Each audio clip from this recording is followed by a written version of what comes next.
Are you preparing for FTCE Mathematics 6 through 12 Knowledge of Algebra, which is test code 026? Then I have a video that you're going to want to stick around and watch. Hi, my name is Tom, and I'm a test prep expert here at Study.com and a certified teacher. In this video, I'm going to show you some sample problems involving solving algebra equations involving distributive property and combining like terms, absolute value inequalities, slope and y-intercept interpretation, and solving a quadratic by factoring. Okay, are you ready? Let's check out these problems. Solve the equation 5 times the quantity 2x minus 3 minus 2 times the quantity of x plus 4 is equal to 3x plus 7.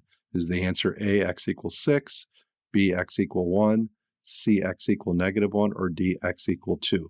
All right, so the first step is I'm going to use the distributive property to get rid of the parentheses. So I'm going to distribute the 5 to the 2x minus 3. So I would get 10x minus 15 minus 2x, and then minus 2 times 4 is minus 8, equals 3x plus 7.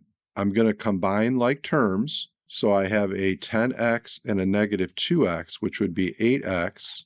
I have a negative 15 and a negative 8, which would be minus 23, is equal to the 3x plus 7. I'm going to get all the variables on one side and all the constants on the other, so I'm going to subtract 3x from both sides. And that would give me 5x minus 23 equals 7. I'm going to add 23 to both sides. So I would get 5x equals 30. Divide both sides by 5. And I get x equals 6. So the correct answer is choice A. Which of the following is a solution to the absolute value inequality? The absolute value of 2x minus 4 is greater than 8. Is it A, x greater than 6? B, x less than -2, or x greater than 6, C, x less than 2, or D, x less than -2. All right, so the key to this is that it's absolute value inequality. So there are two different inequalities that we must solve. The first one would be when 2x minus 4 is greater than 8, and then we would also have to solve when 2x minus 4 is less than -8. All right, so the first one, we would add 4, and we would get 2x is greater than 12, divide both sides by 2, and we would get x greater than 6. The next one, we would add 4 to both sides, and we would get 2x is less than -4, divide both sides by 2, and we would get x is less than -2. So the correct answer here is choice B. Solve the quadratic equation x squared minus 5x plus 6 equals 0. Is the answer A, x equal 2 and x equal 3, B, x equal -2 and x equals -3, C, x equal 1 and x equals 6, or D, x equal -1 and x equal -6. All right, so one method of solving a quadratic is to solve it by factoring. All right, so one strategy is to make an x, and then what we would do is we would say we would put the positive 6 here, and we would put the -5 here. And what we want is two numbers multiplied together that would give me positive 6, but when I add them together, I get -5. So when we think about factors of 6, we could use 3 times 2, and if we make both of these negative, we have two numbers multiplied together give us 6, but when we add them together, we get -5. So in this case here, it would factor to x minus 3 times x minus 2 equals 0. And then to get our solutions, we set each one of these equal to 0. So in this case here, we would get x equal 3. And then if we set x minus 2 equal to 0, we get x equals 2. So the correct answer here is choice A.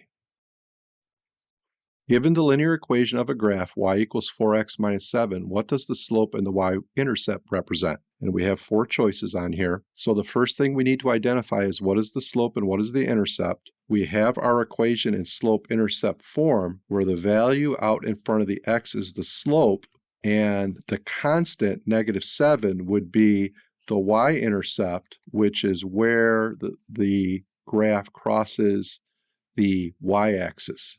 Okay, so that's going to help us eliminate some possibilities here. So choices C and D talk about this value, and they have different values here, -7 and 7, crossing the x-axis. So we can eliminate those two choices there, C and D. Choices A and B talk about the y-intercept crossing the y-axis correctly, but one of them says at positive 7 and the other choice says at negative 7. Well, it doesn't cross at positive 7. The y-intercept here is negative 7, so we're going to eliminate choice A.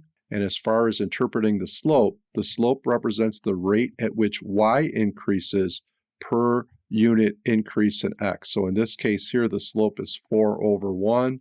So every 1 increase in x, the graph is going to go up 4 units. So the correct answer here is choice B.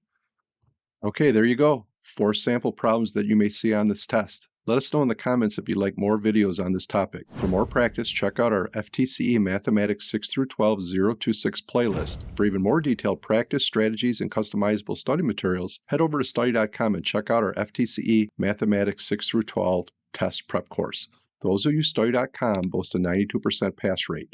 Courses include full-length exams, hundreds of authentic practice questions, and short, targeted video lessons specifically developed based on the latest test updates. With our resources, you'll know exactly what to expect on test day.